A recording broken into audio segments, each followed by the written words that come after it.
Your warm welcome to all the participants to the International Institute of Anthropological Applications, a virtual institute of Anthropological Association for Humankind. Today we have a very important event, the webinar series launching day.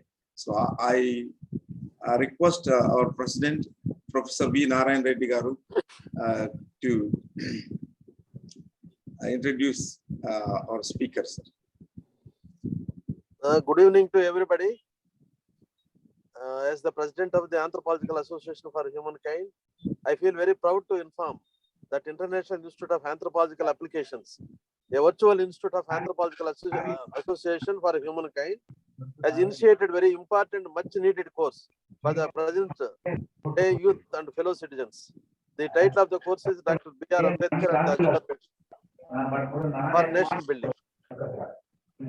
And it is really very happy situation that my close friend who is known to me since 3 decades, Professor P.D.Satyapal, is giving today's lecture, a series of lectures, and this is a first day of his lecture. And you know all know that he is a very eminent anthropologist and very dynamic professor in the Andhra University. And I am very happy to introduce his CV to all of you. And he has held so many positions. Apart from the academic career, he is a director, Center for Study, Social Exclusion and Inclusive Policy, Andhra University. Director, ASR Center for Tribal Studies, Andhra University. A non-resident expert in studies of social exclusion, Brandeis University, Boston, USA. Chairman, Board of Studies, Department of Ambedkar Studies, Tiruvallur University, Vellore. And he has so many medals and other things also. And he has published 57 research papers. And he is a specialist in inequality, caste and tribes, cultural capital, cultural politics, anthropology of gender, livelihood studies, Dalit satellite, nomadic caste, democracy, and human rights. We are equally happy that he has held many important positions at the government level also.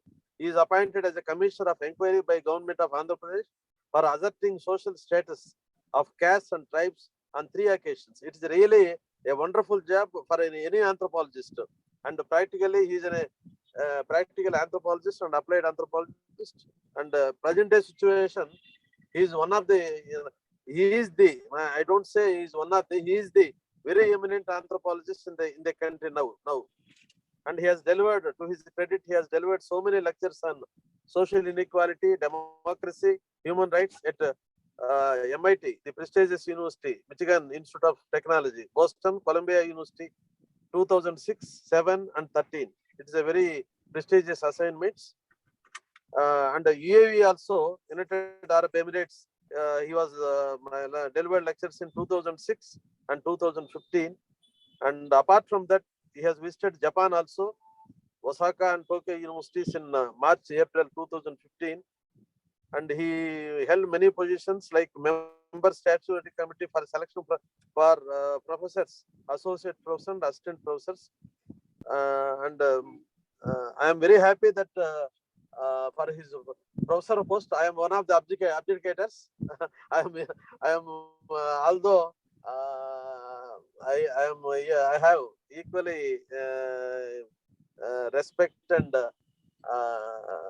everything, guidance and everything from time to time. We used to call him Professor Paul. What is this? For any tribals, our departments, Venkateswara University, Tirupati, we have any doubts, immediately we will call Professor Paul. And he is the right person for right decisions. I am very happy and that our institute today, International Institute of Anthropological Applications, we have launched a very prestigious course, and it is very applicable to the present day situation. The greatest man of the country, Dr. B.R.Ambedkar, and Agenda for National Building. And we are very happy to introduce you, sir, and we welcome you, sir. Definitely your lectures will definitely help our organization very well. Thank you once again, and I welcome all the participants, each and everybody. who are participating today's this lecture. Thank you very much. Yeah. Thank you, Professor V. Narayan Reddy Garu. The purpose of Anthropological Association for Humankind is to promote anthropological applications to solve human problems worldwide. So we are in the process of developing anthropological applications, and also we have come up with the International Institute of Anthropological Applications. Through this institute, we offer training courses, and this course on Dr.B.R.Ambedkar and his agenda for nation building. We are very proud that our speaker and resource person, Professor P.D.Satyapal Kumar sir, is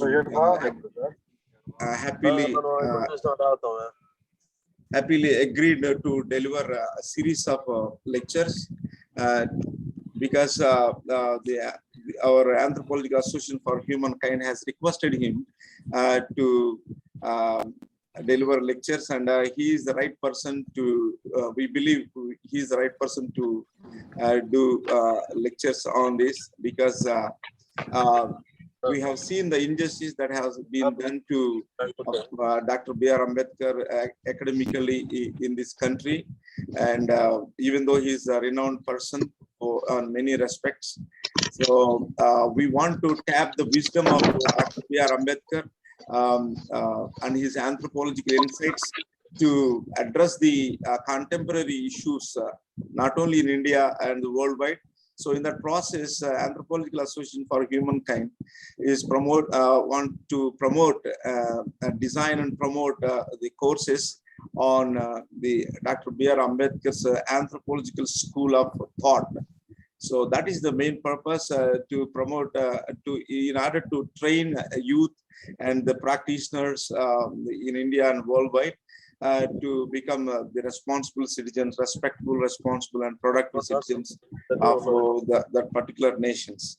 So yeah, I'm really excited to learn from our Professor P.D.Satyapal Kumar. Thank you, sir. Thank you, Professor Narayan Reddy, our president, and also our General Secretary, Dr. Pedrataya, for giving me this opportunity on behalf of AAH, Association, Anthropological Association for Humankind, and the kind of like, in a sense, first ever lecture being organized, a series of lectures being organized on behalf of the International Institute of Anthropological Applications. I am immensely grateful that I've been picked up and then I'm asked to say deliver these talks.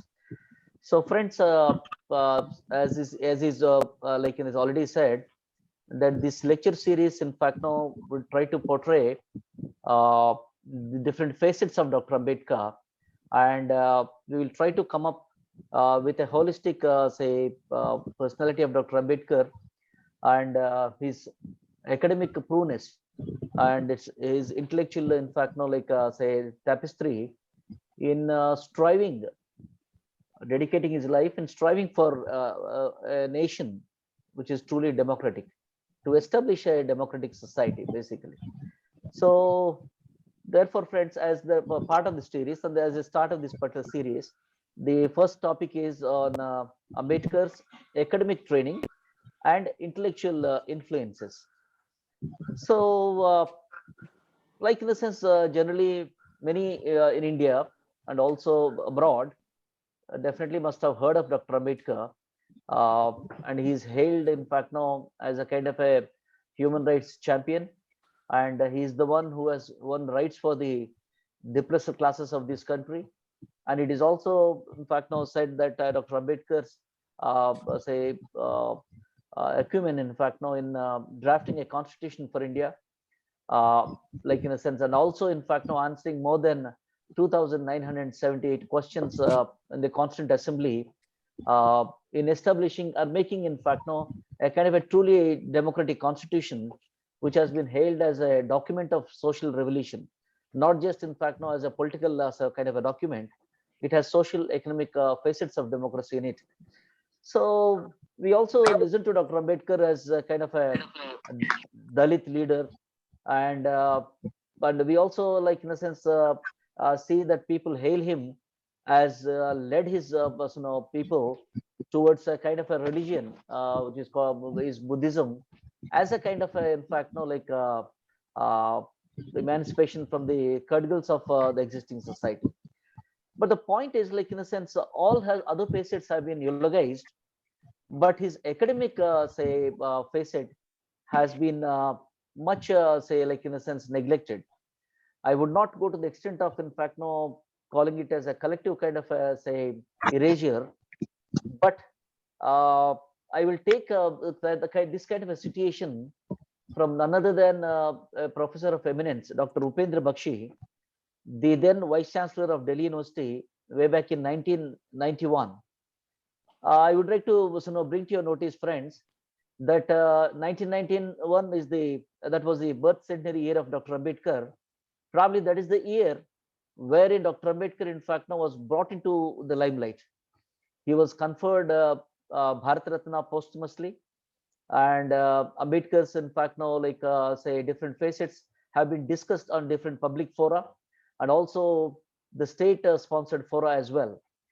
So at that particular juncture, Dr. Upendra Bakshi, as the Vice Chancellor of Delhi University at that time, he wrote a very beautiful piece, actually, wonderful kind of a exposition of Dr. Ambedkar, and it's brought to the kind of say the scene, the what we today now calling it as a collective erasure.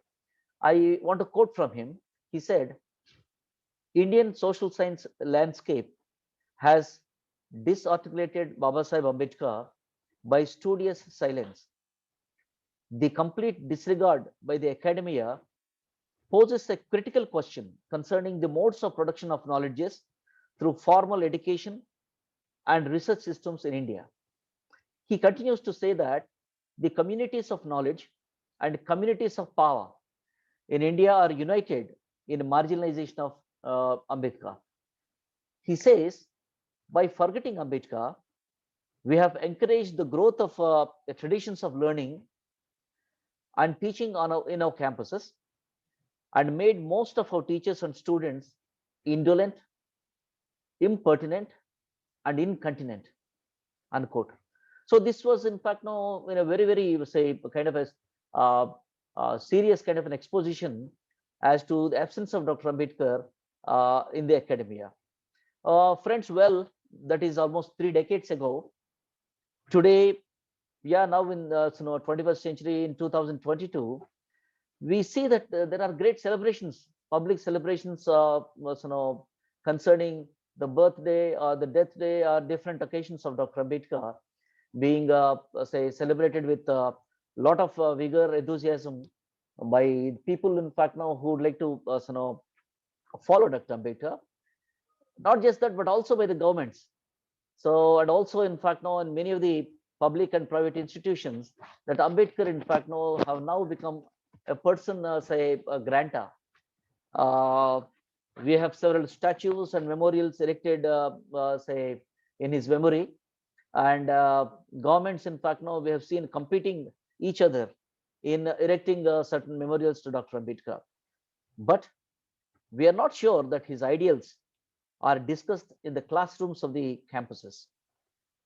So this particular aspect, in fact, now we are not very sure that his academic contributions in many areas, like in the sense in economics, political science, constitutional law, comparative religion, especially in anthropology, and many other kind of social sciences, I'm not sure that they have been discussed on the campuses. So, friends, I really feel that this particular say coursework, as initiated by the AAH, Anthropological Association for Humankind, is a great fillip to that particular kind of a lacuna. And I'm really, in fact, now honored by delivering this series of lectures. So we will let us, in fact, now I'll just try to say couch this lecture under 3 topics. One is we will talk about, in fact, now the personality of Ambedkar. Then we will go on to the academic journey of Ambedkar. I'm not going to read out all his biodata, but we will see it was in fact now the major incidents of Dr. Ambedkar's academic training. Then we will go to his intellectual training actually, starting with Columbia University, then to London School of Economics, and then we'll go to the intellectual influences on Dr. Ambedkar. So this particular lecture, in fact, counts it this way, and I'd like to welcome you to state that Dr. Ambedkar, in fact, now is a rare combination of a scholar, a social revolutionary, and a statesman who strived to make people of India become aware of the many cruel distortions and injustices that has become institutionalized over the centuries, encrusting and debilitating the Indian society. He gave expression to the inner need in India for a just social condition. On such basis alone can a nation well-being be secured and achieved. This series, in fact, now envisage highlighting Ambedkar's scheme of inclusive and humane society. Friends, we have, as you see, is say lifelong struggles and all.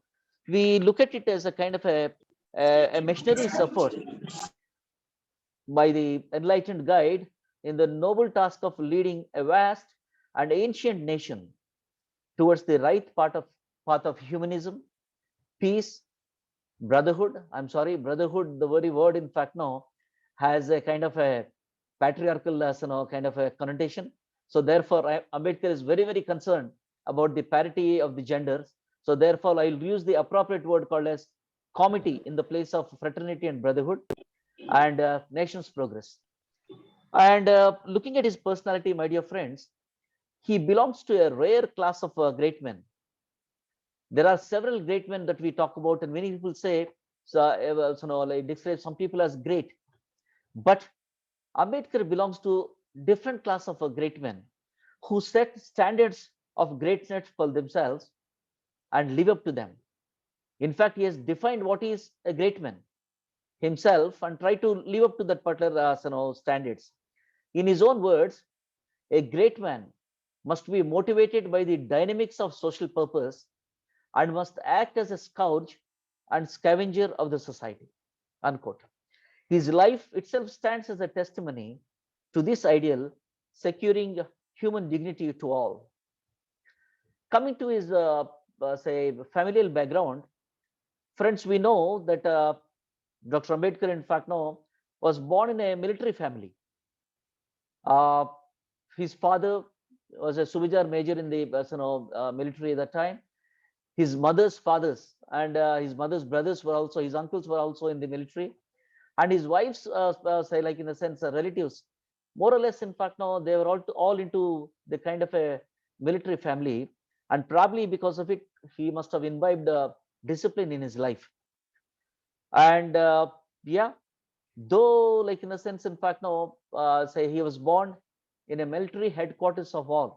Of course, many people call it as Mahow, MHOW. It's a military headquarters of war near Indore in Madhya Pradesh. He was born as the 14th child of say that family, and by the time Dr. Ambedkar was born, his father already got superannuated. He retired and took up a private kind of a teaching for a living. So Dr. Ambedkar, in fact, now like in a sense, has lived in penury of a large family, and also, in fact, no, deprived basically with regard to his social position. Uh, very soon, like in a sense, in Ambedkar's childhood, the family moved from Indore to Satara in Maharashtra, where Dr. Ambedkar joined in an elementary school in Satara in 1902. Friends, his schooling and also, in fact, now his say student life is not definitely a bed of roses because of his social background. Although, like in a sense, he's the brightest student in the class, his teachers won't, in fact, now touch his notes. They will not, in fact, now allow him to come to the blackboard, and his classmates, yeah, avoid, in fact, now what now is called as a social distance. Yeah, with regard to COVID, that has been, in fact, now a kind of a social justice from the sense of the caste, discrimination side. No one would offer him water. So he lived in that kind of privations and deprivations. But one thing is that all such deprivations has not deterred Dr. Ambedkar from aiming to achieve the excellence in academics actually. So he motivated himself and he braced all these cripples to reach the highest pinnacle of learning actually. And another facet of Dr. Ambedkar is friends. He believed and also in fact now say expressed saying that education is not just important for a person. Along with education, he was very particular that character also is very important. He said in his words, an educated person without character can be more dangerous than a beast, unquote. He said character, in fact, now he has placed character before like formal kind of a literacy. And he himself, like in the sense, had the courage to declare that, saying that I'm a man of character. Not many, and almost we don't find any other personality in the public life as his contemporaries or even later on who can in fact now like very proudly say that they are men of or persons of character. But Ambedkar in fact now had that kind of a courage and also conviction that character in fact now is a virtue which has to be developed in a human being actually. So friends, now we'll come to the educational journey of Dr. Ambedkar. I will just try to, in fact, now like point out to different kinds of say stages where he moved from uh, an elementary school in Satara, where his name, which was actually Bhimrao Ramji, was his father, Ramji Sakpal. Ambedkar should have been Bhimrao Ramji Sakpal. But one of the teachers in the elementary school was so fond of Dr. Ambedkar, and he himself, in fact, in the school records, gave his surname.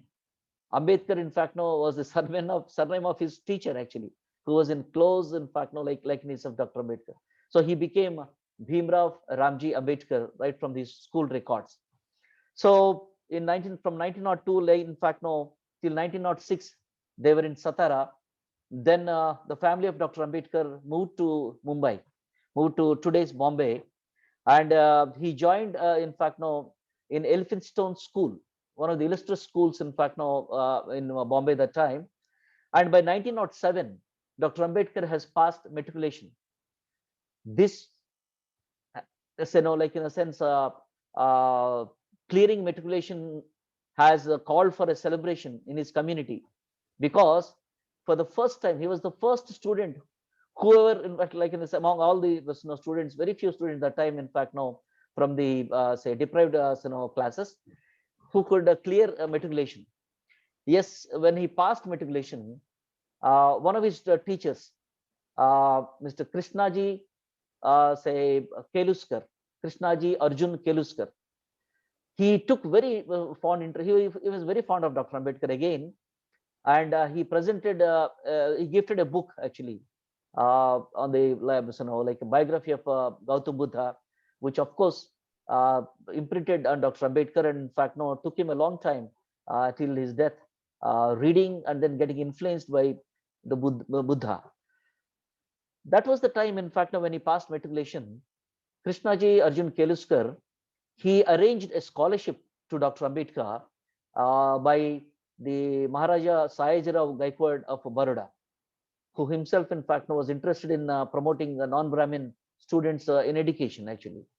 So Dr. Ambedkar cleared his pre-university course by 1909, and both in his matriculation and also in +2, Ambedkar has to select Persian as a second language, because because of his background, social background, he was barred, or rather he was banned to take up Sanskrit, although he was interested in to take up Sanskrit. He took Persian instead. So by 1913, Ambedkar completed BA in the same Elphinstone College, which was affiliated to University of Bombay, with economics and political science as his choice of subjects. So after 1913, friends, as per his like an agreement with Baroda, say, like in a sense, Samsthan, Ambedkar had to go back and then work, in the Baroda, Samsthan. But he went there, but he had to come back because of the demise of his father. And later on, he requested, Sayajirao Gaikwad for a furtherance of scholarship to study post-graduation, and he has applied and then secured a seat in an illustrious university, that time, even today, also contemporary times, Columbia University in New York. So he, after securing this scholarship, Sayajira Gaikwad inquired Dr. Ambedkar, in fact, now what subjects do you want to say about, study at Columbia? Ambedkar, without hesitation, said, I want to pick up those subjects which are very, very essential for the upliftment of the society. So his, his attention, in fact, now towards, say, society, in fact, now was very, very clear, even when, going for his, say, uh, higher studies. So yes, we know very clearly that in 1913 June, Dr. Ambedkar, reached New York, and then he joined Columbia University, and his majors was economics, but he has also taken up other courses, sociology, history, philosophy, and particularly anthropology and politics. So by 1915, he completed his master's, and in 1916, as a third semester student in Columbia University, Dr. Ambedkar has presented a research paper at the International Conference of Anthropology at the age of 24 years. So that was his first academic publication, which was published in 1917 in the journal called as Indian Antiquity. Friends, that shows, in fact, the academic prowess of Dr. Ambedkar. As a student, in fact, not yet has completed his, say, master's, he has submitted a research paper, and we know the title of the paper. It's a very seminal paper, actually. The title is Castes in India, Their Genesis, the Development and Perpetuation, which in itself, in fact, now is a very, very, say, kind of an advanced kind of a work, advanced ideas, in fact, he has put in that no other social scientist at that time could not, in fact, manage. So in 1915, after completing your, say, MA, within just 1 year, like in a sense, he has completed his, say, draft of his thesis uh, in economics on ancient Indian commerce.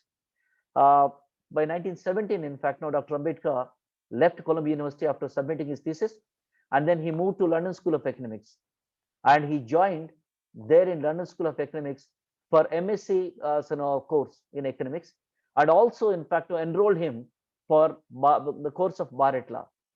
Friends, he had to come back.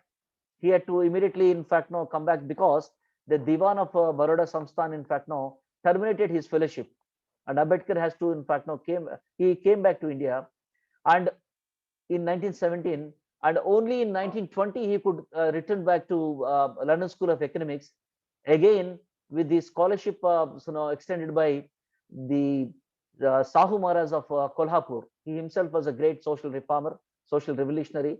He was called as a royal revolutionary at that time. So with his scholarship, Dr. Ambedkar again entered into the portals of London School of Economics, another illustrious institution. He completed his MSc in economics at LSE, and with a thesis called as Provincial Decentralization of Imperial Finance in British India, which itself is, in fact, now a landmark kind of a work. And he completed, in fact, his Bharat Law in 1920 itself. Within, in fact, 7 months, he was writing a letter to his friends called Naval Batina, saying that I could not get the books right on time, so I'm going to extend my appearance in the examination by another month. That means he just took exams within 6 months or 7 months of his study into the law. So he became a barrister of law from Gray's Inn, another very illustrious law college in London.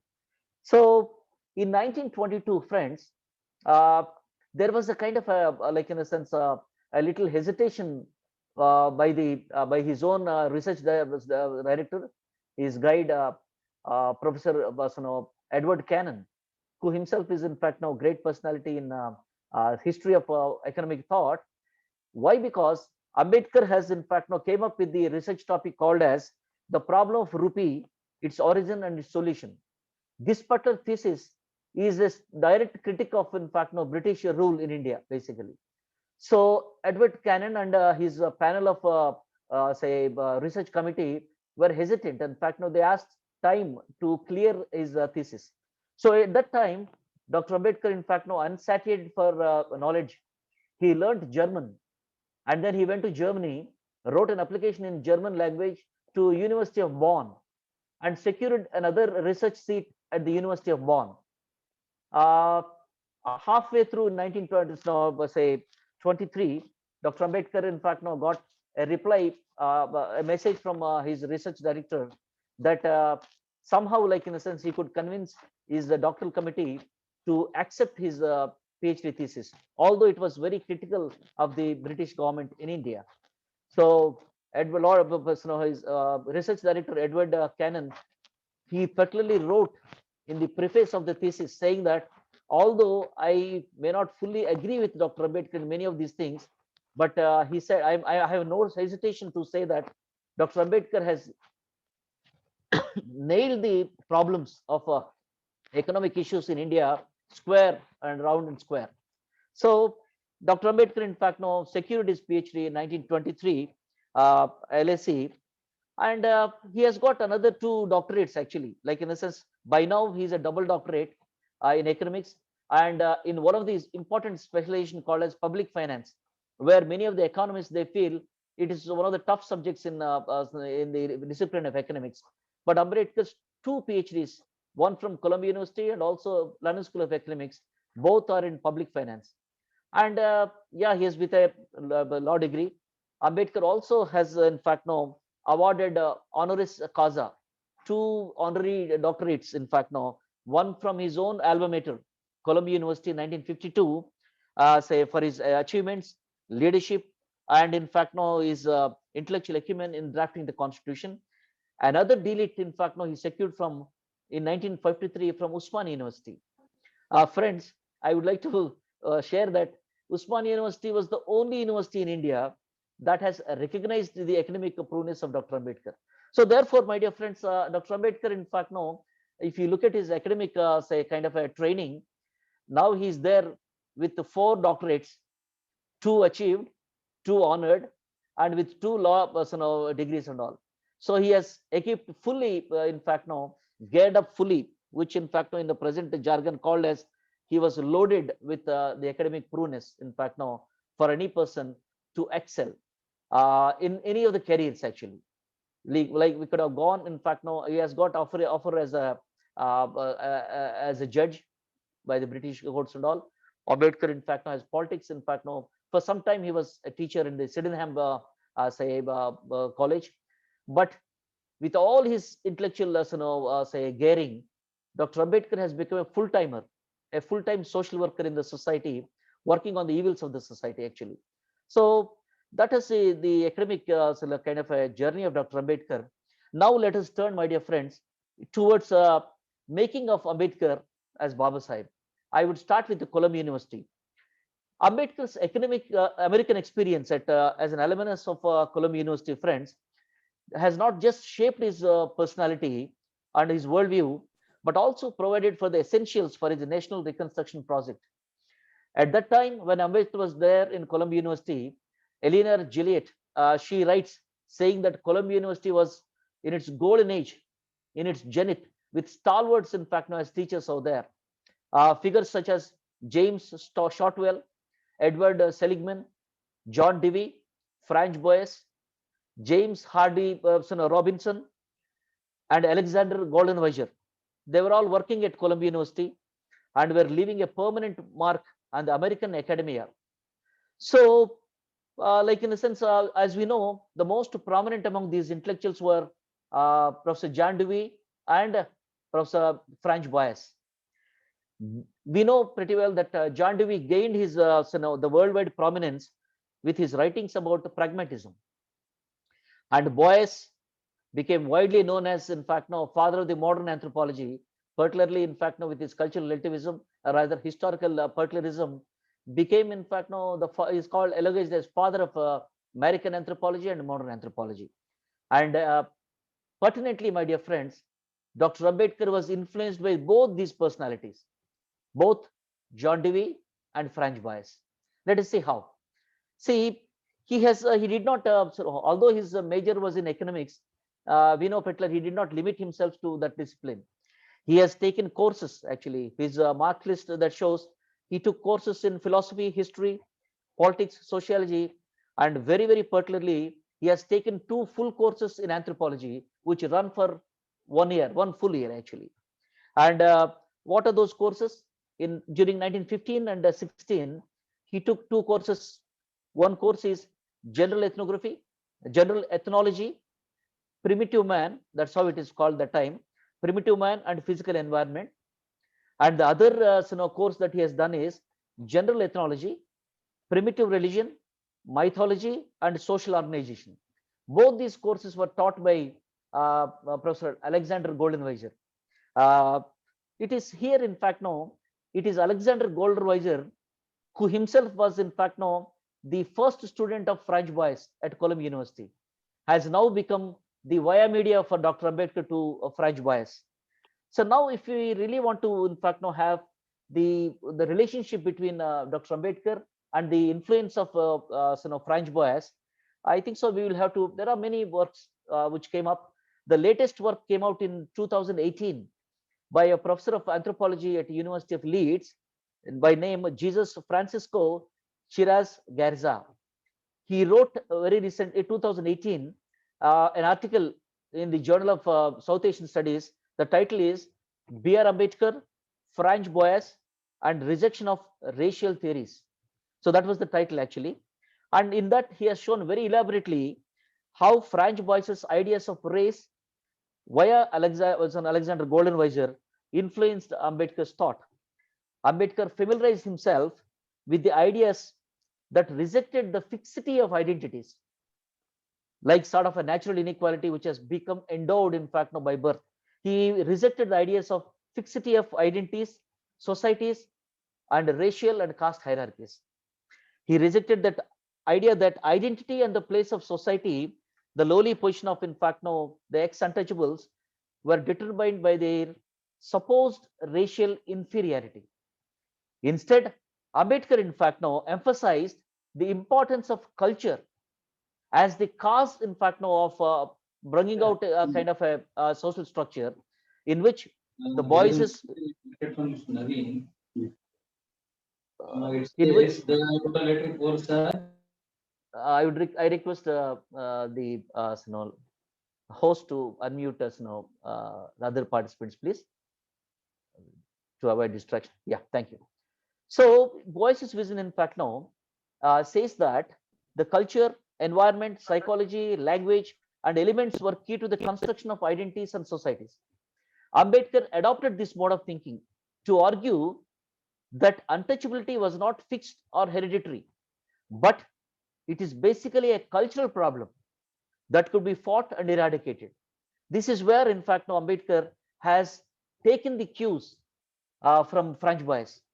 And from Boas, Ambedkar adopted the conception of culture as fluid, but he was in contrast to Boas, where Ambedkar did not consider language and customs to be vital in the formation of mental character. Rather, relying on language and customs, Ambedkar emphasized the mental and psychological aspects of construction of identity, such as race and caste. So Ambedkar, in fact, now having imbibed these ideas, did not wait long to use these new anthropological ideals. And in 1916 itself, within a few months itself, he presented his paper on castes in India, their mechanism, genesis, and development in the International Conference, in fact, of Anthropology, which attempted, in fact, to explain the origin of caste. Not surprisingly, this essay, if you look into Couch, in fact, this essay, it reflects the main features of Boyesian school of thought.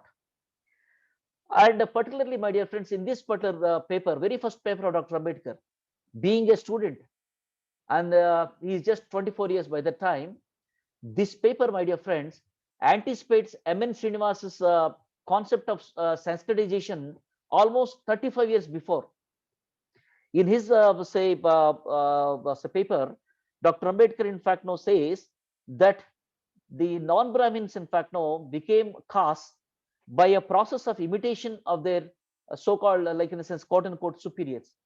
We will of course take up this particular issue in a much clarity in the next talk.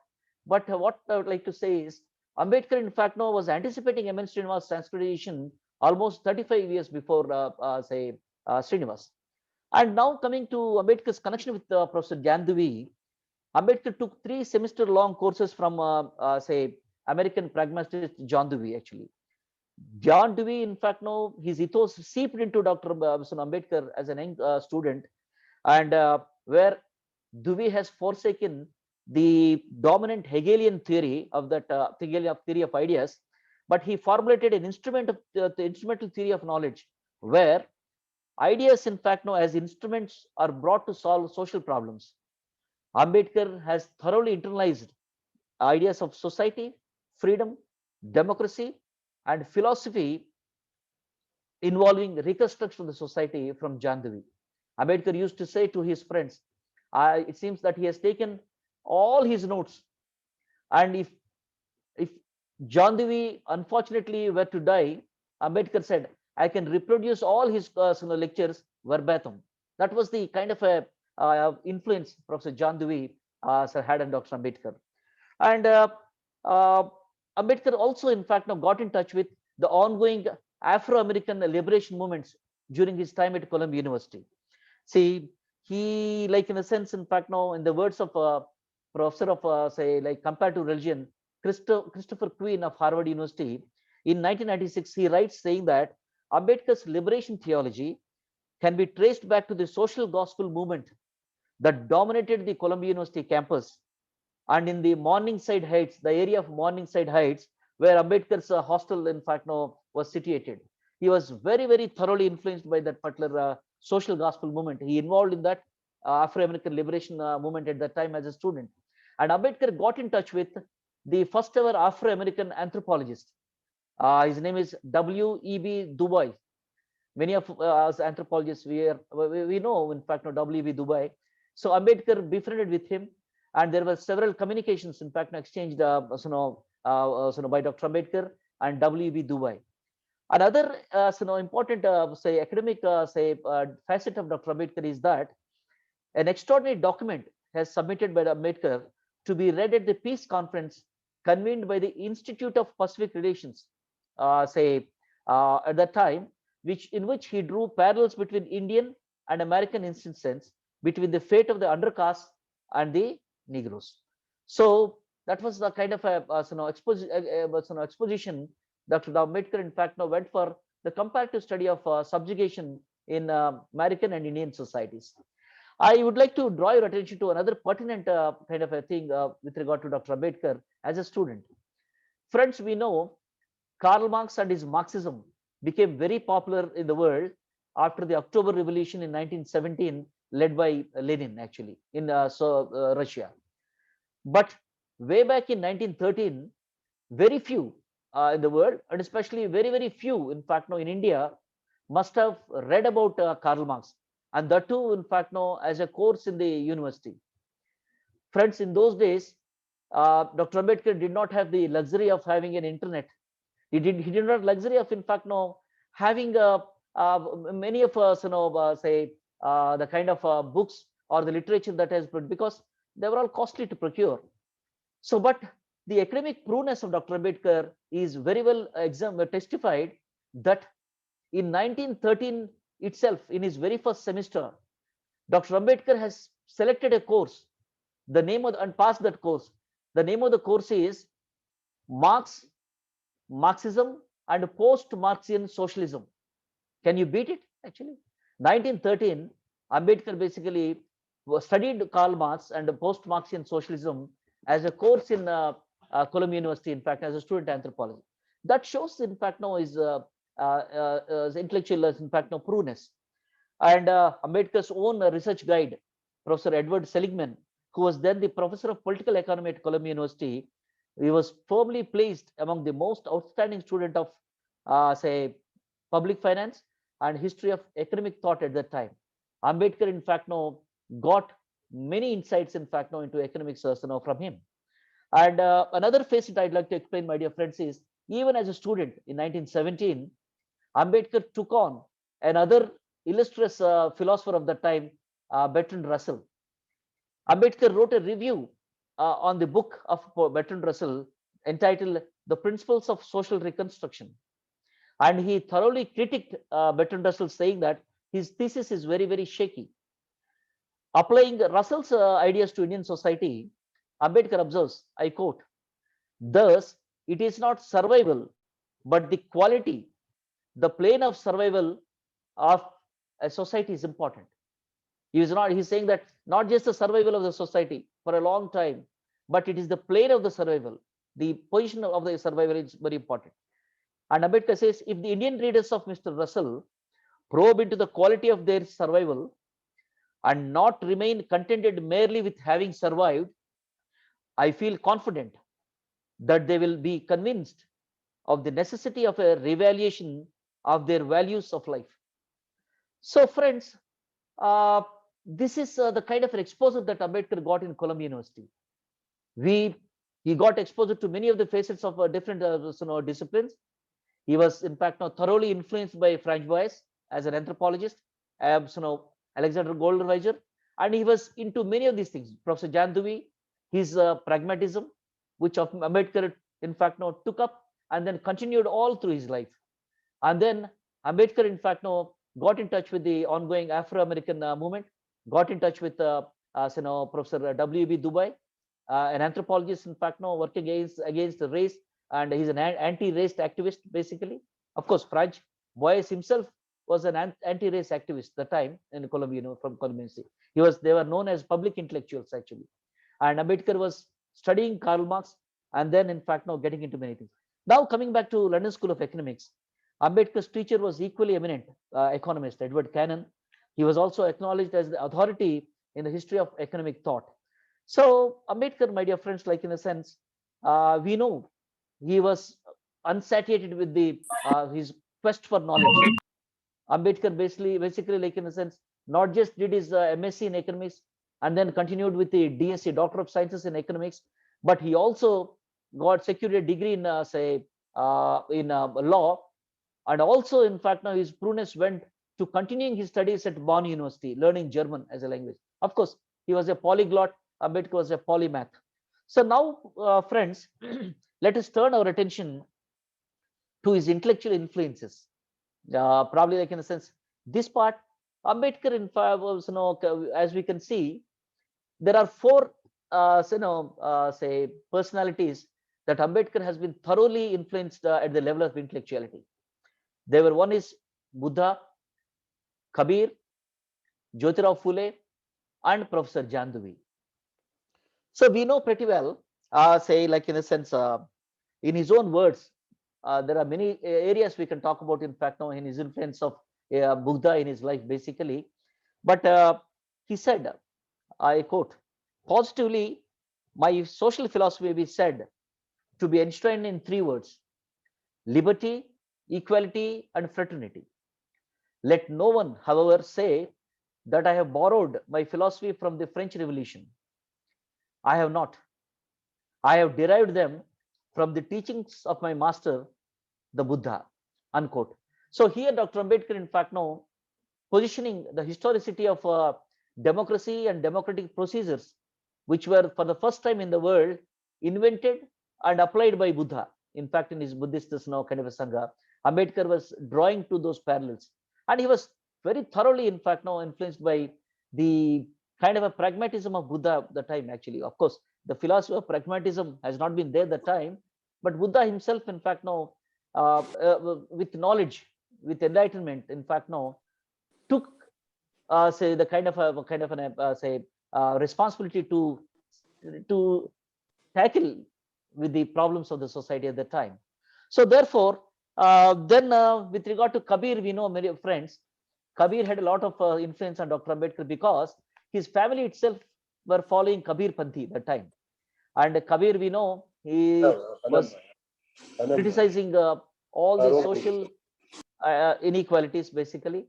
And he was talking about, in fact, no, the ideals of morals, equality, and then, in fact, no, what you call comity among the members of the society. And the third important person is Jyotirao Phule. I'd like to draw your attention, my dear friends, with regard to Jyotirao Phule. Of course, you know Jyotirao Phule and then his wife Savitribai Phule were very proficient anti-caste radicals, and they were the ones who brought education in the kind of modern times to the deprived sections of the society. India is say it is like in a sense infamous for banning education for the majority for centuries. And in 1848, we know pretty well that they have opened school for the first ever school for the girls in India, basically. That was in Pune, and Savitribai Phule was the first women teacher who took up the acts of daring to impart education to the girls. Of course, like in a sense, at this, we know pretty well in 1881 the census of India started with 1871 under the British, there was a census, this thing. They were declared as a decennial census. Every 10 years, in fact, no census would take place. And in 1881, second census took place.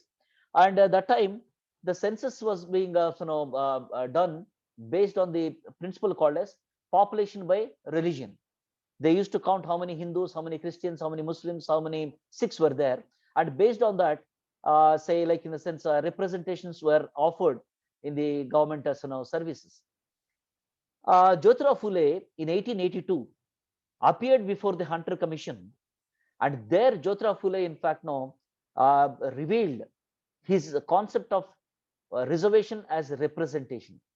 He said, going by the 1881 census, in the name of Hindus, only the Brahmins, in fact, were taking the benefit. And he tried to explain the society in India basically is a very complex one, and we will have to look into the way of life. Actually, in 1882, he was talking about that, and he was talking about representation, saying that basing on the pro rata of the population, all the sections of the society must be represented in the fields of education, employment, industry, agriculture, bureaucracy, and governance of this country. And that's why, in fact, now Ambedkar later on constitutionalized these ideas. Of course, he has constitutionalized representation in education and employment as a provision of, in fact, providing equality of opportunities in an unequal society. So Ambedkar, in fact, considered Jyotirao Phule as his guru. Ambedkar later on also, my dear friends, I'd like to draw your attention, was very pertinent after 1911 census, because of the efforts of Jyotirao Phule and also the efforts of, in fact, say Walakkar and Kisan Fagoji, who went and represented to Lord Minto in 1906, saying that the colonial ethnographies, of course, that time they were in Western India, the ethnographies written by caste ethnographies written by Russell, actually. Walankar complained to the then Viceroy Lord Minto, saying that these ethnographies are not accurate. They were, in fact, not representing our actual way of life. So then he impressed upon Lord Minto to conduct census not on the based on population by religion, but based on the population by way of life. That prompted Lord Minto to appoint E.A.H. Blunt, an administrator anthropologist, to, in fact, conduct the 1911 census, where for the first time a schedule was say canvassed to know about, in fact, the way of life. And with the 1911 census, the collective, in fact, group called as Hindus, they have been divided based on the way of life as caste Hindus, depressed class, which are later on become scheduled caste, and animists, which later on become scheduled tribes, actually. So in 1916, when Ambedkar returned to India, actually, he took up the census details and started a memorandum, gave a memorandum to South Bora Committee, saying that representation is the bedrock of a democratic society. So, my dear friends, these are the inputs that Dr. Ambedkar took from his other master called as Jyotirao Phule. Ambedkar, in fact, said, he wrote a preface to the book called as Who Were Shudras.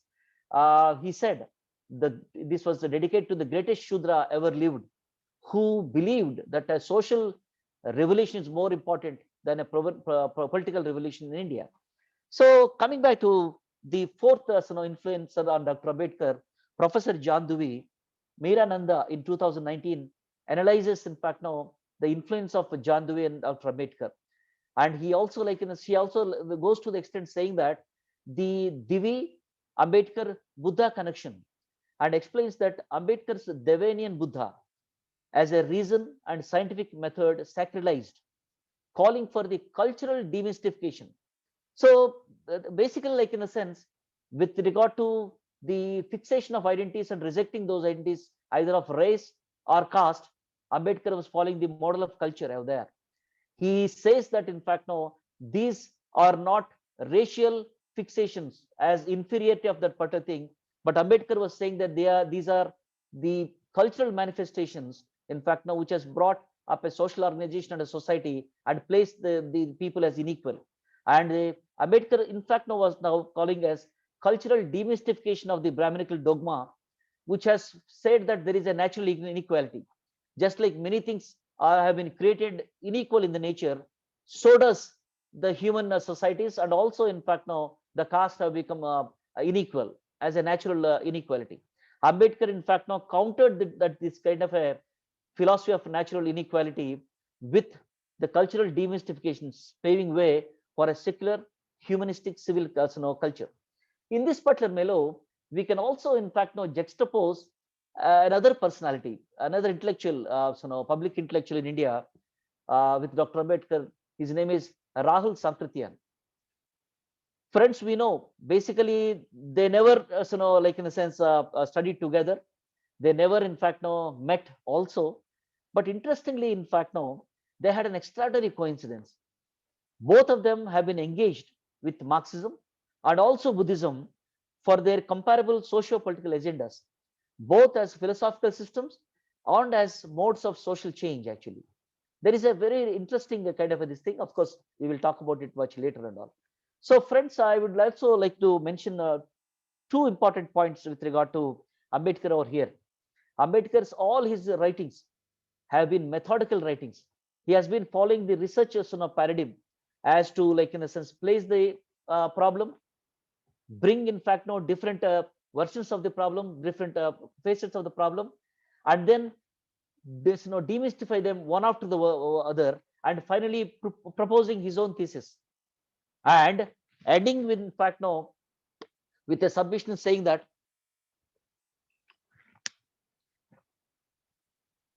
if anybody, in a sense, thereafter is going to disprove his thesis, he was ready to accept that actually. And this came from his voracious reading. Ambedkar, my dear friends, in fact, he is a voracious reader actually. He developed interest in reading from his college days. Although it was very costly enterprise during the time to buy and procure books, Ambedkar was so dedicated, in fact, he has to cut down his own basic necessities to purchase books and then get the knowledge from those books actually. See, in American Columbia University, my dear friends, he has spent a lot of time in Lehman's library, and especially at the bench called as D3, which is now marked in that particular Lehman library in Columbia University as Ambedkar's desk. And incidentally, the Lehman's library, which is a very celebrated library in Columbia University, it has a bust of Dr. Ambedkar there as a mark of respect for the alumnus actually. So he spent a lot of time at Lehman's library, and returning from Columbia University, Ambedkar has procured 2,000 books and put that shipment in a very different ship which was traveling to London. They were sending these books to India, but unfortunately that ship was torpedoed because of the First World War, and he lost all his books. And that was a matter of so much grief for Dr. Ambedkar. And later on, in fact, in a sense, in London, we know pretty well, Dr. Ambedkar was, in fact, spending a lot of his time in the British Museum Library. It was said that Dr. Ambedkar, in fact, was the second person after Marx to read a lot of books, in fact, from British Museum Library. And he himself, in fact, had a great personal library at Rajgruha at Mumbai. and he was known as the after Thomas Jefferson. Ambedkar was known to have a large personal library actually. And recently, like in his 2017, an Indian feminist, V. Geeta, she wrote an article, published an article, and the title of the article is "Unpacking a Library: Baba Sahib Ambedkar and His World of Books." So he took up a library of the personal library of Dr. Ambedkar at Siddhartha College in Mumbai, and she has in fact now tried to look into the mind of Dr. Ambedkar by his readings, his markings on the books and all. And another instance I could say is there is a kind of a like in a sense professor of philosophy and then communication called Scott Stroud. Scott Stroud is from University of Texas. He in fact wrote several of John Dewey's versions. He has established a Center for John Dewey Studies in the University of Pune, and he wrote a book called as Evolution of Pragmatism in India through Dr. Ambedkar. And Strout also published a book called as What Ambedkar Read. He was looking into the libraries of Dr. Ambedkar and then trying to pick up the pruness of Dr. Ambedkar. Finally, my dear friends, we will try to understand Ambedkar, in fact, now has not just amassed intellectuality, not just amassed degrees, but he was very, very important that such knowledge, in fact, now has to be brought into practice for the kind of amelioration of the society, actually. So that's how we can call Ambedkar as a pragmatic philosopher. He said, in his own words, Ambedkar said, all philosophies must be judged by their social products. Philosophy is no purely a theoretical matter. It has potential practicality. Ambedkar emphasizes, I would like to request the host to mute the other participants, please. So Ambedkar says, philosophy has its roots in the problems of life, and whatever theories of philosophy is propound, they must return to the society as instruments of reconstituting society. He proclaims, saying that it is not enough to know. Those who know must endeavor to fulfill. Unquote. Friends,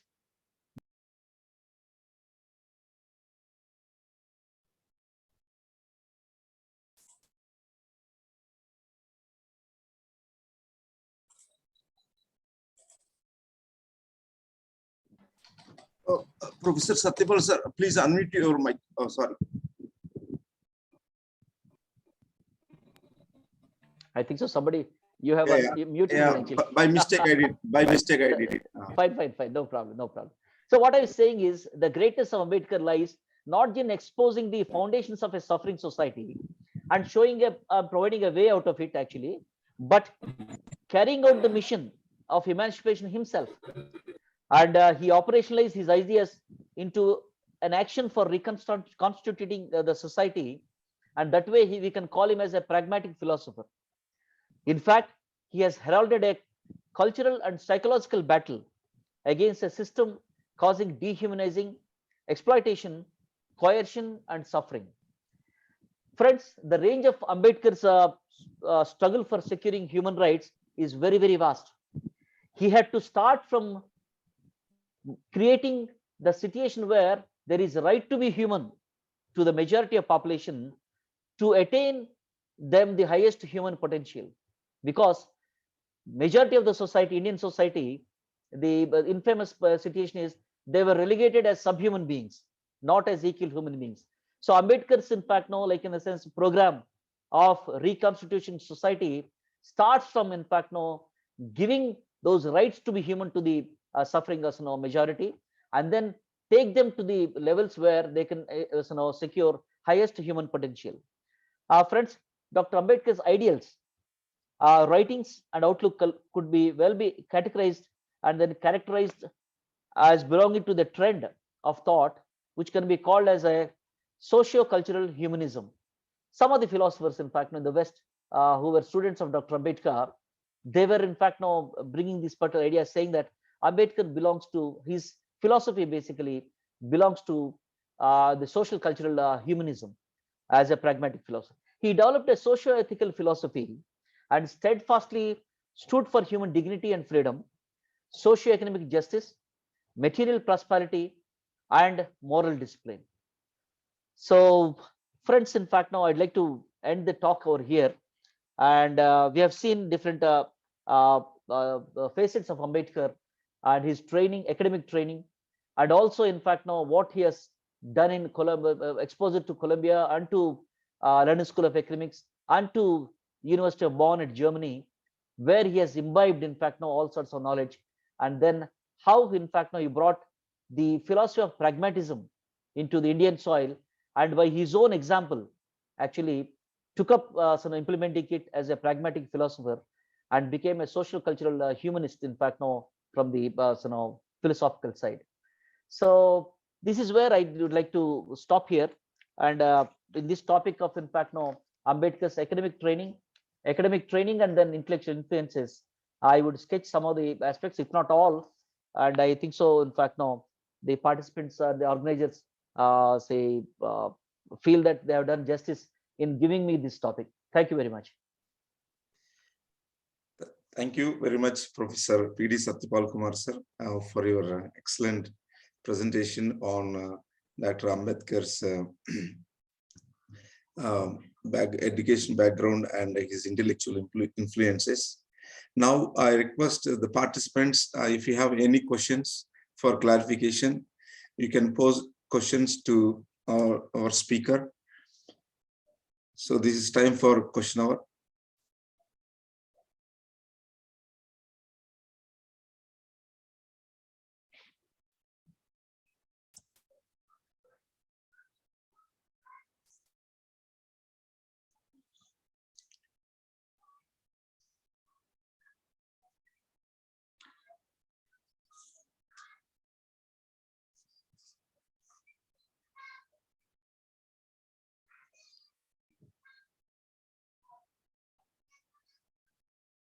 Is there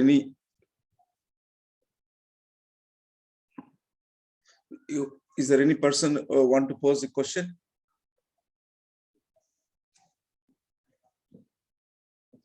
What does indicate? As teacher, I would rather take it as that all have understood or all have not understood.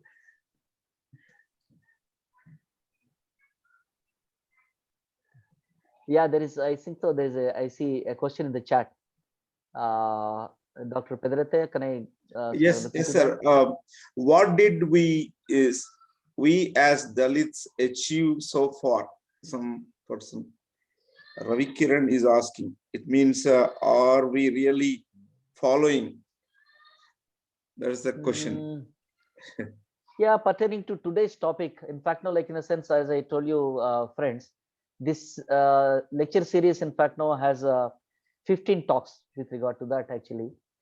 Yeah, with regard to the pertinent question, are we really following Ambedkar's ideology? Oh, that's a kind of a taxing question to answer. Like in a sense, basically, I would rather say there is a lot of praise and then what you call a hero worship for Dr. Ambedkar, and not much as, in fact, now following his ideals, which Dr. Ambedkar himself, in fact, now desisted. Ambedkar said, never lay down your liberties before the feet of people you think that they are great men or heroes. He said, live with self-respect. You respect people, but at the same time, in fact, no, never ever like in the sense, go to a situation where you always praise people as heroes. So he was, like in a sense, against that. But yeah, probably, like in a sense, I would answer this question, in fact, no, in the subsequent talks, basically how Ambedkar has been operationalized in India, basically, like in a sense. So I would answer with one simple answer. Ambedkar himself, in fact, now has given a warning as a statesman. He said, democracy doesn't work on its own. Democracy has to be worked upon by the people who make up a democracy. So, and he says that people who make up democracy, they should make democracy work by using checks and balances. So then like in a sense, by this particular explanation, we can assess ourselves whether democracy in fact no is being worked upon by the people, no matter whether they call themselves as in fact no Ambedkarites, or whether no matter in fact no whether they call themselves as in fact no Dalits or whoever, like in the citizens of India. His message is to all the citizens of India basically that they have to work upon democracy to see that it operationalizes itself as a platform in fact now which caters liberty, equality, fraternity and justice to all. So if that is there, then it's we are following Ambedkar. If it's not there, then of course we have to read respect. Thank you. Is there any other question from the audience?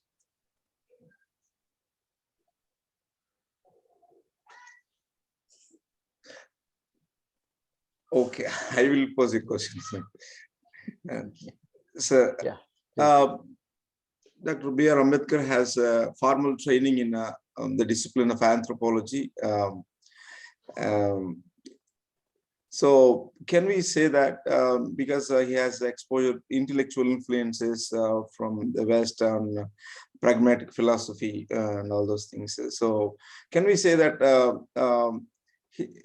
being the biggest democracy in the world, as our country as the biggest democracy in the world, and also the pluralistic, culturally pluralistic society, so can we say that he's an applied anthropologist? And how do you explain these social cultural humanist, and how do these two things go together, or how do you say? Yeah, thank you very much for bringing up that particular topic. That's very pertinent.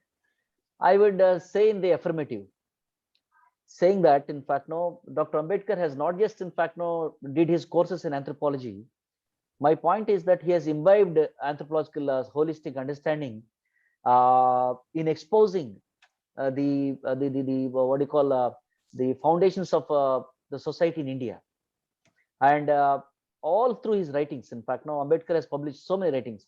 He is there are 21 volumes published on Dr. Ambedkar's writings, and there are more than 17,000 pages to be in fact now go to the press. So with this huge kind of writing on multiple huge range of topics, what we see basically is that he has been tackling these issues from an anthropological perspective, the holistic perspective. That one can see in fact now going through all the writings of Dr. Ambedkar, be it say on society, be it on polity, be it on economy, be it on the historical perspective, be it on in fact now comparative religion, be it on in fact now like in a sense constitutional governance. Ambedkar was bringing a holistic perspective. He was not in fact now saying that this is one part of it. In fact, defining democracy, probably in the due course of time, we will talk about Ambedkar's views on democracy. Ambedkar says that democracy, in fact, no, is not just a kind of a political kind of a side of it. He says that democracy has social, economic, and in fact, no moral facets to it actually. So he calls it as a holistic democracy. And when analyzing and then trying to promote, he brings in this anthropological perspective. So we can take in fact a lot many instances, like in a sense in writing about like in a sense the aspects of caste and aspects of many other some issues. Ambedkar has used the holistic perspective, and yes, we can definitely call him as an applied anthropologist. I am on the affirmative because he has been applying those ideas of anthropology and then his anthropological training. So probably like in a sense we can take up a separate like in a sense time to bring forth the application part of Ambedkar that he has learned from anthropology. Yeah, that's what actually, because ours is International Institute of Anthropological Applications, and the anthropology being the noble discipline, we study humans holistically and comparatively, and And we want to, the purpose of anthropology is to make the world safer for the human differences. So being India, the very large and pluralistic society, what are the contributions of Dr.B.R.Ambedkar as having an anthropological training and under the world famous anthropologist. So what are his insights and how could he solve the issues in our nation, country? Those are the important issues. If I may add actually one point, Ambedkar's applications, in fact, now of his say academic training are not limited just to the caste. His applications basically, like in a sense, have been brought into the areas of race when he was in fact now, like in a sense, influencing by the golden visor and then French bias, and then his association with the anti-race activist W.E.B. Dubai. So he was extending his ideas to the race, caste, gender, and to the class. So almost in fact now all the prominent kind of discriminations in the world, Ambedkar in fact now bringing not just in fact now as their fixities, but as cultural manifestations which could be tackled actually. Yeah, thank you. Yeah, so he's dealing the universal human problems as well as the regional, local, national level human problems. That's what you mean to say, sir? Exactly. Yeah, that's what exactly I mean. Yes. I don't understand why Dr. B.R. Ambedkar was not mentioned in academics, particularly in anthropology and other disciplines, and why this marginalization or excluding him, being such a prominent and eminent academician and pragmatist and of world-renowned person, and why in Indian academic courses that kind of marginalization happened. Is there any explanation, or what is your observation? I would go with Professor Upendra-Bakshi's kind of a comment. He was saying that the communities of knowledge and communities of in fact academics, they have in fact conveniently marginalized Dr. Ambedkar. The only basis in fact could be social background. So he also in a sense termed it as kind of in fact an intentional erasure. An intentional erasure in fact that you can also call it in fact a kind of what you call casteism in the academic portals, which also in a sense works out there. So that's the reason why in a sense not just Ambedkar, all those democratic in fact revolutionists among the Bahujans like Jyotirao Phule, Sahu Maharaj, Narayan Guru, Ayodhya Das, in a sense Birsa Munda, Ayyankali, Periyar, Ambedkar, in fact these are the people in fact who fought for the democratization of education in this country, and they have fought for in fact education to the band majority sections of the society in this country, and they fought for in fact the gender rights, and yeah, but the point is all these in fact say democratic movementators, they have not been discussed in any of any school or college or university. You don't find them in any curricula and then any kind of a pedagogical training out there. So we know pretty well in a sense how the production of knowledge is, and the production of in fact in a sense say mediation of say discourses, they go on the university campuses. That's one important pertinent thing that Professor Upendra-Bakshi has mentioned already. I go with him. Yeah, when the international academia recognizes him as a renowned academician, and excluding that kind of eminent scholar in different disciplines is unfair. And yeah, we here we want to highlight the lessons that Dr. Ambedkar, as an anthropologist, wants to pass on to the future generations.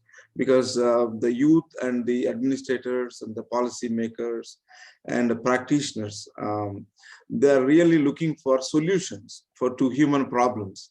And you are saying that Ambedkar is not only dealing with the issues of the marginalized communities, but also issues related to the universal humanity. And in that case, that is what exactly people are looking for. The people who are struggling with the issues and the problems and looking for solutions. And we want to really tap those insights and wisdom and anthropological applications that he developed to address, because the Indian society has been plagued with the different social problems. So those problems are really need to be addressed. If anthropology has to make any positive difference, so what Ambedkar has to say on solving the issues, addressing the issues and solving the human problems in our subcontinent. That's what we are looking for.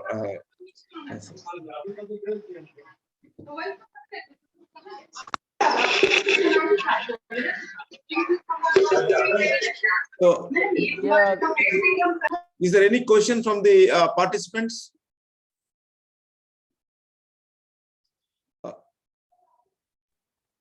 Sir, you have in the initial part of your presentation, you said Dr. Ambedkar was not only insisting on the acquisition of education, but also he was insisting on the formation of character.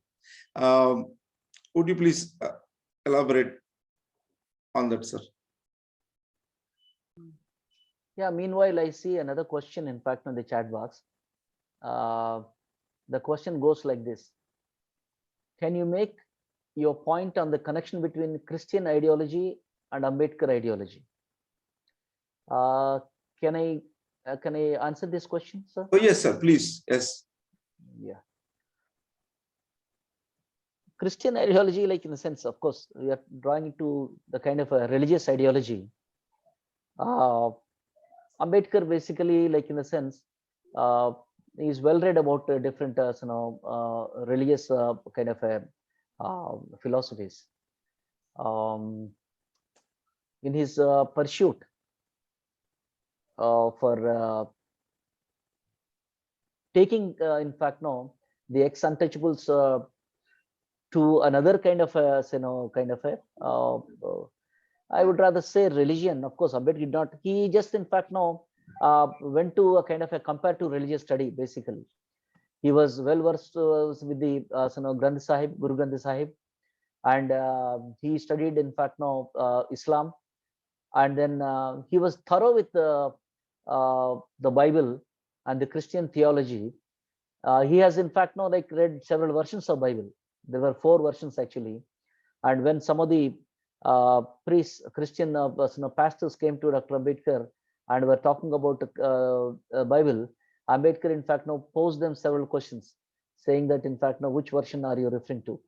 And many of his writings, in fact, he has brought the kind of connections or instances from the Bible. In his book, What Congress and Gandhi Has Done to the Untouchables, the preface, in fact, he has put in his discussion on religion, nationality, and society. He brings instances, in fact, from the reference of the Old Testament with regard to Naomi and Ruth. And sometimes, in fact, he also fashioned himself as the Moses in India, who wants to deliver his people and all. But at the same time, Dr. Ambedkar, in fact, wrote almost 170 pages on the condition of converts in this country, especially the what do you call aspects of caste among the Christian converts in this country, actually. So very, very, like in a sense, what do you call, he has argued with facts and figures, quoting from the census and other, in fact, statistics, and also instances that he has gathered as an anthropologist from different sources, actually.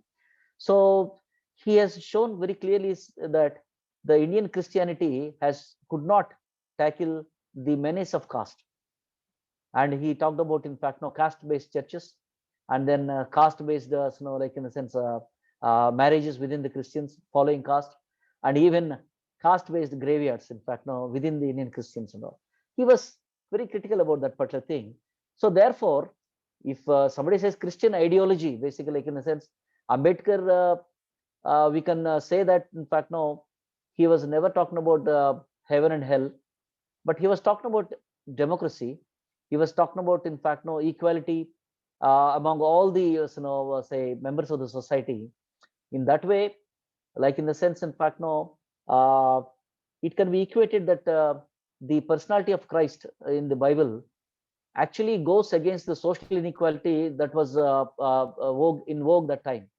See, the Jews, like in a sense, in that particular geography, you have several, what do you call, ethnic groups: the Amorians, the Ashurians, the Moabians, the Palestinians, the Galatians, the Samaritans. All these people are there. All these people, like in a sense, either they are horticulturists or agriculturists. You will find only the Jews as the pastoral nomadic community. The Jews position themselves as superior to all others. They don't eat with the Galatians. They don't even share water with the Samaritans. All those things are there. But Christ, as we can see with his work, in fact, as exposed in the Bible, in the New Testament, Christ was fighting against these inequalities. He was, in fact, democratizing the religion, actually, of the Jews by extending it to the other things and all. He dined with the he died and stayed with the people that were what they call restricted by the Judaic tradition and all. So that way, he was kind of a liberator. Similarly, in fact, now Ambedkar's study on Paigambar Muhammad was also, like in a sense, Muhammad was, in fact, like trying to bring peace among the warring tribes out there. And Muhammad Paigambar, in fact, was going beyond the kind of a distinctions and discriminations of race, the tribal and racial distinctions, actually. So Ambedkar's study, in fact, all these comparative religion is that, but at the same time, he was very critical, in fact, now of the inability of these religions to tackle the what do you call, like in a sense, dehumanizing the social structure called as caste. Yeah.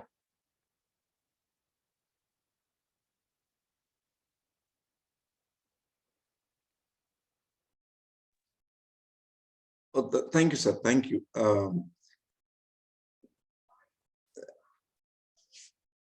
Could you please elaborate on the emphasis on education and plus character formation? Yeah, I was saying that Ambedkar, right from the beginning, in fact, he was emphasizing on the moral character, and probably, as I also mentioned, among his contemporaries in the public life, he has the kind of a specialty that he says that I am a man of character. So he has got either that kind of a confidence. But Ambedkar very clearly said, education itself, in fact, is not enough. He said, if education, in fact, the educated person has a vested interest, then that person, in fact, cannot be a benefactor of the society. That's why he said, an educated person without character is more dangerous than a beast. So just education, in fact, if we can give a kind of a better character to a person, probably, like in a sense, those who are educated historically in India should have made this society more egalitarian, more humanistic, and then safe for everybody to extend their human potentialities. So Ambedkar, in fact, was very critical of vested interest joining with the education. So that's why in one of his writings he says there is a difference between being literate and educated. He has made this distinction. In one of his talks, he says literate are those people, in fact, who have secured or attained academic degrees, but educated person, in fact, would be different. He said in his own definition, before any oppression, or injustice has to be resisted, the foundation upon such injustice and oppression has to be understood and then attacked. And he said this can happen only with education. So therefore he says, in his words, an educated person basically understands the problems of the society and then understands the foundations of the problems of the source of the problems of the society, and then takes the responsibility to mitigate those problems. So probably in the definition of Ambedkar, in fact, no, an educated person would be that. At the same time, Ambedkar, in fact, no, kept a lot of emphasis on the moral character. So, like in a sense, his talks on morality basically was nowhere there. Basically, like in the sense, he was when he was talking about Buddhism and all, he said, like in the sense, a religion, in fact, no, like the kind of a religion that he's trying to do is, it can be called as a secular religion, where Ambedkar was not talking about God, but he has placed the centrality of morality and character in the place of God. So probably I think so when we deal with that particular topic of Ambedkar's anthropocentric religion, maybe we can deal, because that particular phrase is Ambedkar's phrase. Ambedkar says, I quote, a religion must not be theocentric and it should necessarily be anthropocentric. That's what the quotation of Dr. Ambedkar. He said, in fact, no, the human society which follows a particular religion should not entirely, in fact, no, congregate and do everything for the God, for the sake of the God, but a religion must necessarily be for the welfare of the society, actually. So I think so he placed the centrality over there when in his exposition of comparative religion. I think so we can cover that particular thing when we deal with that particular topic. Yeah.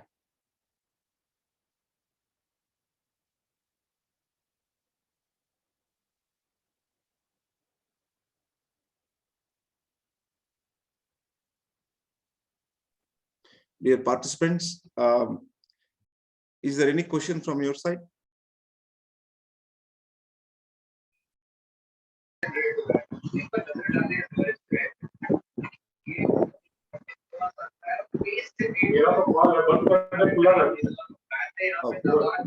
Professor Vijay Prakash Sharma, sir.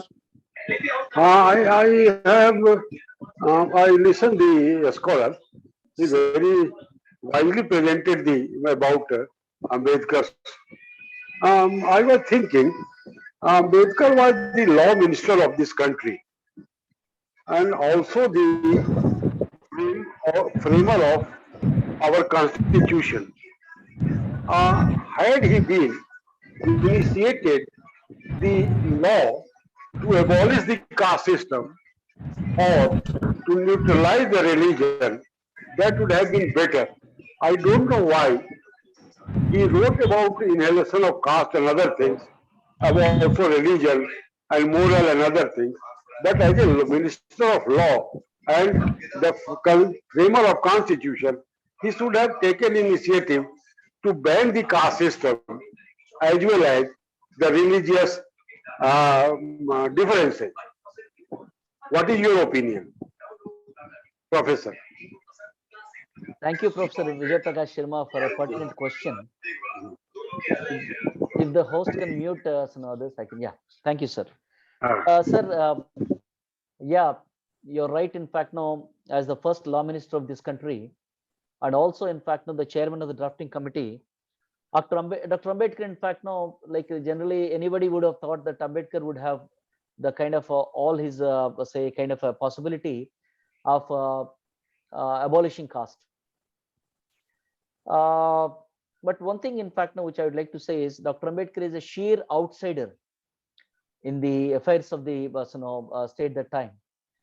And he was neither a congressman nor belonging to any kind of a political kind of a influential kind of a group.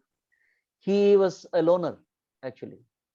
And picking up Dr. Ambedkar as the chairman of the doctrine committee also was not say kind of a as I could say is not a kind of a welcoming thing for the Congress party, despite the fact that there were so many lawyers in the Congress party. But Ambedkar stands head and shoulders tall because many are matriculate barristers. Like in a sense, not to in fact degrade it. If you see personalities like uh, uh, Mohandas Karamchand Gandhi, Jawaharlal Nehru, and many of them are matriculate barristers. And Patel, Vallabhbhai Patel was a graduate barrister actually.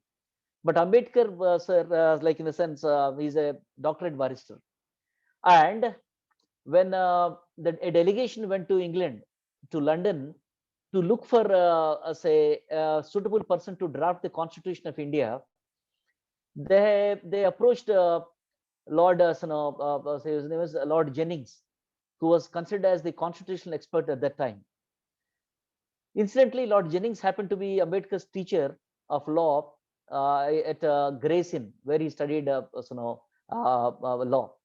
When this delegation went to Professor Jennings said he has seen Dr. Ambedkar. In fact, no, Ambedkar was the only person who has got the experience of framing a kind of act, a constitutional act. He was a member of the Lothian Committee and also a member of the Indian Franchise Committee from 1933 to 1935, which that particular Lothian, that Indian Franchise Committee came up with the Government of India Act 1935. Dr. Ambedkar was the only person who was a part of it, in which Dr. Ambedkar, in fact, now has completed the schedules of castes and then schedule of tribes actually, and he was also contributing to that part. So he is the only one basically who has got the experience of draft, like in the sense of making a constitution actually. So that is the reason why Lord Jennings told the delegation from India, he said, why you have come to me? You have a person like Dr. Ambedkar who has experience and also the kind of a pruneness with the constitutional matters and all. So that is how the delegation came back. And then, of course, like in the sense, the Congress party facilitated Dr. Ambedkar to be included in the Constituent Assembly by making Papul Jaikar resign from his position from Pune and then accommodating Dr. Ambedkar. Yeah, but the point is, if we look at the constitutional making, the whole volumes of Constituent Assembly debates, there are voluminous debates, in fact, now for whole of 2 years, 11 months, and then 19 days. Dr. Ambedkar was, in fact, no, he was batting more than 2,970 questions raised by the members of the Constituent Assembly. And many of them, in fact, no, as we can see, they were quite orthodox. And if you look into the Constituent Assembly debates, Ambedkar has to fight tooth and nail with each and every kind of people. Like the very first question in the debate, issue in the debate had to be like in a sense, which language should be the national language of India? And the questions went to Sanskrit. And Ambedkar had to explain the necessities of a language should be in fact a medium of communication more than in fact a symbolic kind of a thing. And the second, see, like in a sense, this, like when Ambedkar, in fact, in the rough draft, he has kept Article 23 as a fundamental right to get education. There was a lot of opposition. We can see that those debates, discussions in the Constituent Assembly debates, there were many, including many of the Jamindars that time, they were out speaking, Dr. Ambedkar, if every student, if every child goes to the school, who will work in our fields and farms? So those were the level of questions posed to Ambedkar. So therefore, abolition of caste itself, in fact, now had become a very, very huge kind of a discussion. Keeping Article 13 in the Constitution, in fact, now, which secures the cultural rights of the people itself, has become a controversial thing actually. And Ambedkar himself, he explained to in his interview to say the Mulkraz Anand in Delhi, he said, in the house of 292 members in the Constitution, I was alone, I was bleating, and he said, now I have resigned as a law minister, I can roar now actually. So that shows the kind of a travels that he was facing through. And I would rather say, in fact, the Constitution of India, although many say that, in fact, no, of course, it's a great document of a social revolution, as one of the constitution experts called as, say, they explained that it is a blueprint of social revolution. Ambedkar, in fact, no, has compromised on many things. And as a panacea to that particular compromise, Ambedkar immediately, in fact, no, started taking up the Hindu Code Bill. He drafted the Hindu Code Bill, and if we see the essentials of Hindu Code Bill, it is definitely, in fact, no, for the emancipation of women of this country. But at the same time, Hindu Code Bill, in fact, no, has all the essentials, foundations to abolish caste. Like, I'm sorry. Yeah. See, if you look into the Hindu Code Bill, where Ambedkar places 4 important things as amelioration of woman, all those, in fact, no provisions, they directly abolish caste, saying that caste must be the kind of a legal recognition for marriage. He says that anybody can marry in any caste. Then when he giving, in fact, no, like in a sense, the right to divorce to women, also, in fact, no, like goes against the foundations of caste. When he says that women, in fact, no, treated as the property of man, when Ambedkar says that women should get the equal say right to say property, that itself, in fact, no, goes, and like all these kind of things, in fact, no, probably I will discuss those things in another topic, where Hindu Code will basically, in fact, no, is Ambedkar's idea of abolishing caste, which, of course, for that reason, Great. all those sections, and in fact, no, like in a sense, many orthodox sections, and including women leaders like Sarojini Naidu, Rameshwari Nehru, Durgabai Deshmukh, they also are not in favor of, in fact, Ambedkar with the Hindu Code Bill. And Prime Minister Jawaharlal Nehru was thought to be, in fact, a great liberal socialist himself, in fact, developed cold feet actually.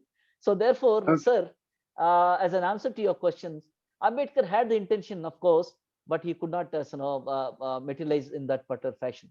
So thank you. He has been, his wings were clipped, and that's the reason he had to resign from the law ministership actually. Yeah, thank you very much. This was most enlightening.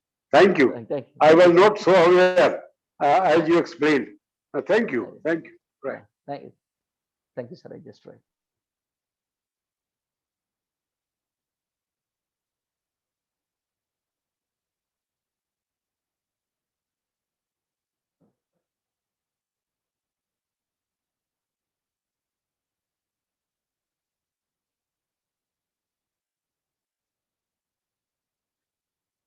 There is another question actually in the chat box that relates to Buddhism, in fact, no, for abolition thing and all. I think so. That particular topic, in fact, I could deal with Ambedkar and his anthropocentric religion, where I can explain in detail on that actually. Yeah.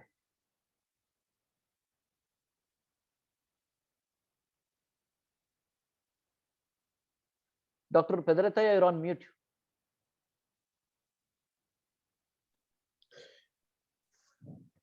Thank you, Professor P.D.Satyapal Kumar sir, for your excellent presentation and giving us clarifications, giving us elaborating the concepts and how Dr. B.R.Ambedkar was very instrumental in addressing the social problems in India. And this is very thought-provoking and also very I'm very benefited from this session personally. Thank you, dear participants, and we are looking forward to hear Professor Satyapal Kumar sir on other topics as mentioned in the course. So till now, 26 participants have registered for the course, and as these messages are recorded, so they are available on our the YouTube channel, Anthropological Association for Humankind. So people who miss these sessions can listen to the recordings frequently and get acquainted with the presentation. and the knowledge available through these sessions. Thank you all. Thank you. Thank you so much. Thank you, sir. Thank you very much, sir. Sir, thank you, sir, Professor Satyapal, sir, for your excellent presentation, sir. You enlightened me as through your wonderful lecture, sir. I truly appreciate you, sir, for your time and the excellent lecture on Dr. Ambedkar's training and intellectual influences. Really, I enjoyed every minute of your lecture, sir. It's a great knowledgeable lecture, sir. Today, I learned so many things from you. Thank you very much to the secretary, sir, Dr. P.D.Satyapal, sir, and the president, Professor Nara Reddy Garu. Thank you very much for organizing and delivering this wonderful lecture, sir. Thank you so much, sir. Thank you. Yeah, the Governing Council of Anthropological Association for Humankind as collectively accepted and to promote the Dr.B.R.Ambedkar's Anthropological School of Thought, which is very important because we are, as an association, is trying to address the social problems and all sorts of human problems, not only in India, and we want to build a network of applied anthropologists worldwide. So in this connection, taking up this training course and is very timely, and we are very proud of our Governing Council member, Professor P.D.Satyapal Kumar sir, as he specialized in this area from Dr. Ambedkar's anthropological contribution to in addressing the social problems. So as we requested him, and he happily accepted to be the resource person for this course, and this course is designed by him. And yeah, all the credit goes to the Governing Council of Anthropological Association for Humankind for promoting this Ambedkar's Anthropological School of Thought, and also to our respected, esteemed Professor P.D.Satyapal. Thank you, dear participants. Looking forward to hear and learn many things from our esteemed Professor P.D.Satyapal. Thank you. Thank you all.